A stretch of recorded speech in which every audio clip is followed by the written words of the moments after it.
இன்றே டவுன்லோட் செய்து உங்கள் ஃபேவரட் ஷோக்களை என்ஜாய் பண்ணுங்க.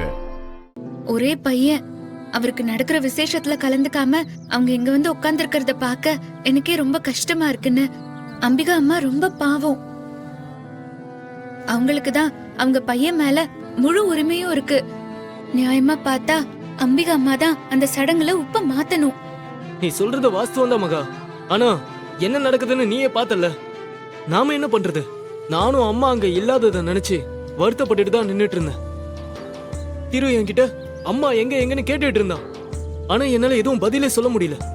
பக்கத்துல இருக்க சாமியை பார்க்க போயிருப்பாங்கன்னு போய் தான் சொன்னேன்.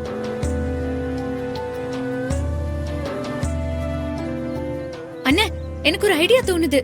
என்ன? எல்லாம் தெரிஞ்சிருந்தோம் நம்ம அப்படியே விட்டுற முடியாதுல்ல. நம்ம ஏதாவது பண்ணணும். என்ன பண்றது?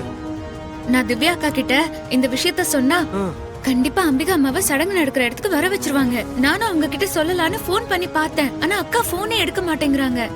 திவ்யாவோட போனே காஞ்சனா அக்கா கிட்ட தான் இருக்கு. அதனாலதான் போன் எடுக்காம விட்டுருப்பாங்க. ஐயோ, அப்ப நான் போன் பண்ணது தெரிஞ்சிருக்குமா? தெரியலையே. இப்ப என்னன்னா பண்ணலாம்?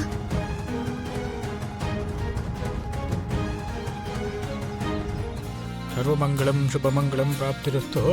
நான் சடங்குக்கு தேவையானதெல்லாம் ரெடி பண்ணிட்டேன். நல்ல நேரம் முடியறதுக்குள்ள உப்பு கூடயே மாத்திடலாம். என்னது? போன அம்பிகாவை இன்னும் காணும். எங்க போனா? இங்கதான் எங்கேயாவது இருப்பா, வந்துருவா. இவர் வேற சரியான நேரத்துல அவ எங்கன்னு கேட்டுட்டு இருப்பாரு. சாமி, நல்ல நேரம் முடியறதுக்குள்ள உப்பு கூட மாத்திரலாமே. அத்தா இல்ல அத்த, அம்மா வந்துடட்டும். அம்மா இல்லாம எப்படி மாத்துறது? நான் உங்களை கால் பண்ணி எங்க இருக்காங்கன்னு கேட்டு வர சொல்றேன்.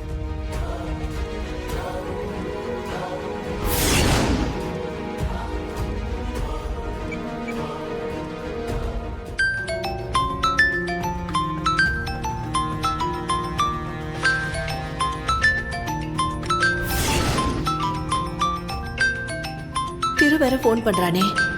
இப்ப அவன் கிட்ட என்ன சொல்றது? எப்படி அவனை சமாளிக்க போறேன்னு தெரியலையே.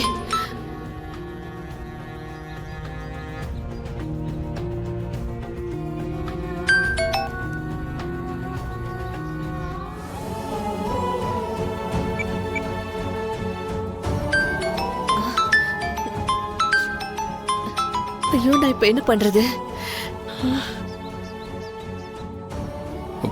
அம்மா ஏன் போனே எடுக்க மாட்டேங்கிறாங்க? எங்க போனாங்கன்னு தெரியலையே. சரி, இங்க பக்கத்துல தான் எங்கேயாவது இருப்பாங்க. நான் போய் பார்த்து கூப்பிட்டு வந்துடுறேன். சரியா? திரு, சடங்கு நடக்கும்போது நடுவுல எந்திரிச்சு போக கூடாதுப்பா. தாத்தா, இது என்ன ஃபார்மாலிட்டி? இருங்க, நான் போய் கூப்பிட்டு வந்துடுறேன்.